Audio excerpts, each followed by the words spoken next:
It is a pleasure to welcome you to the latest issue of ButtHurt Magazine. In these pages, you will find an inspiring mix of stories designed to reflect the latest in butthurt across the world. You will discover the array of extraordinary idiots, prudes, social justice warriors, and, gasp, even the odd feminist. Inside our pages, you will get the best microaggressions that money can buy. We are excited to share exceptional stories that stir the senses and inspire the WTF in all of us. Let's begin. Number 1. The Foaming Jugs. On March 27th, National Cleavage Day was celebrated. One game maker, Lionhead Studios, sent out a tweet of an image featuring a well-endowed barmaid, with the hashtag National Cleavage Day. The image was retweeted over 600 times, before Lionhead removed the tweet and apologized to the minority 200 butthurt people that found it offensive. Where things really get stupid is that the fictitious image is game artwork from one of Lionhead's own games. One gaming website posted an image of various butthurt tweets with some common sense tweets intermingled. Apparently the butthurt enemy wears uniforms. They wear either hipster glasses, or a beard. And that is just the females. In a stunning display of hypocrisy, Brianna Wu, who is a butthurt critic of Gamergate advocates, tweeted how she really enjoyed playing some game as the sorceress character. The tweet included an image of the character that can only be described as ridiculously well endowed. Just 6 hours later, the same Brianna Wu thanked Lionhead Studios for deleting their terrible tweet of the barmaid image. Pure logic. Fail. Number 2. The Lion, the Witch, and the Butthurt. Swedish military lion gets the snip after women troops protest. The proud lion of Sweden's Nordic battle group's coat of arms has been emasculated because a group of female soldiers lodged a complaint with the European Court of Justice. A spokesman from the Tradition Commission of the Swedish Army said, "We were forced to cut the lion's willy off with the aid of a computer."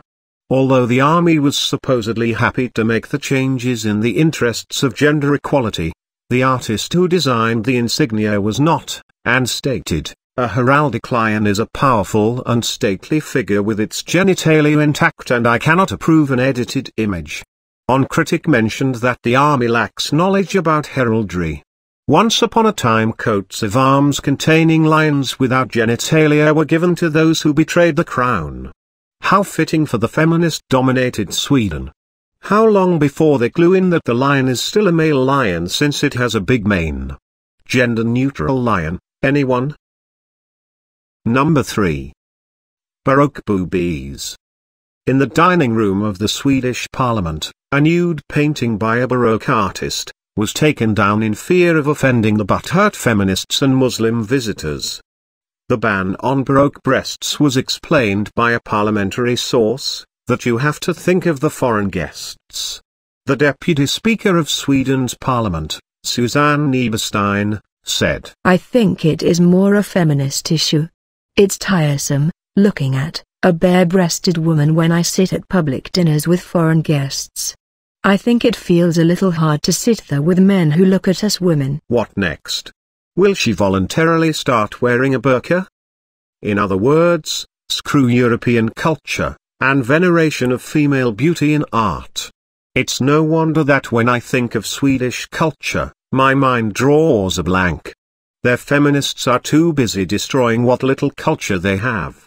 At the same time, Sweden recently made international headlines for allowing a convicted pedophile man in his 60s to adopt a young child.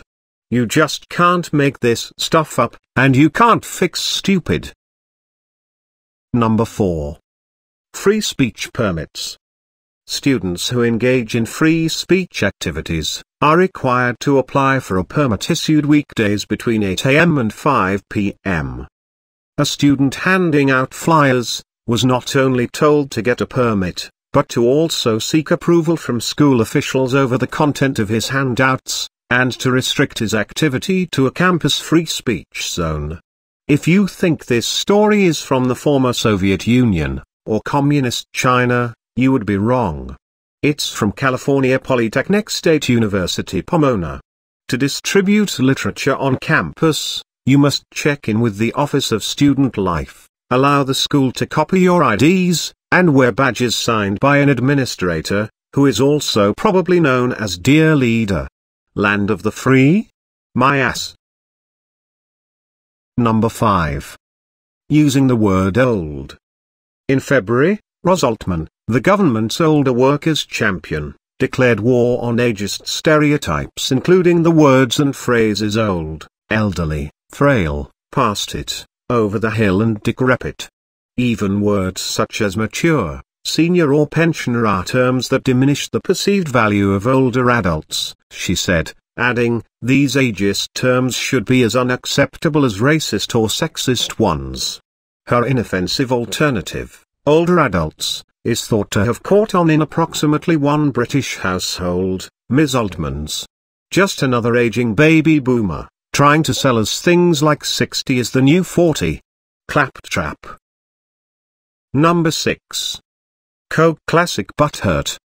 Back in 2013, Coke had to cancel a contest in Canada, after a bottle cap called someone retard.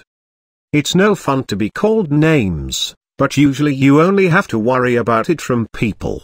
However, this time, as a Canadian woman learned when she cracked open a vitamin water, she was met with the words "you retard." That's one hell of a glitch. The whole thing was apparently part of a sweepstakes by parent company Coca-Cola. The idea was that the caps would match a random English word, example you, with a French word, example retard, and players could collect caps to make silly sentences. Butthurt ensues. Humor did not. The woman and her mangina husband, who found the cap, were shocked and butthurt. Just one complaint to Coca-Cola. The whole promotion was brought to a grinding halt. No word if the couple attended, or are still, in counseling.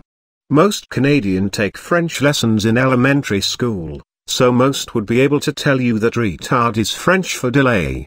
There is no excuse, you retard. This concludes this issue of ButtHurt Magazine.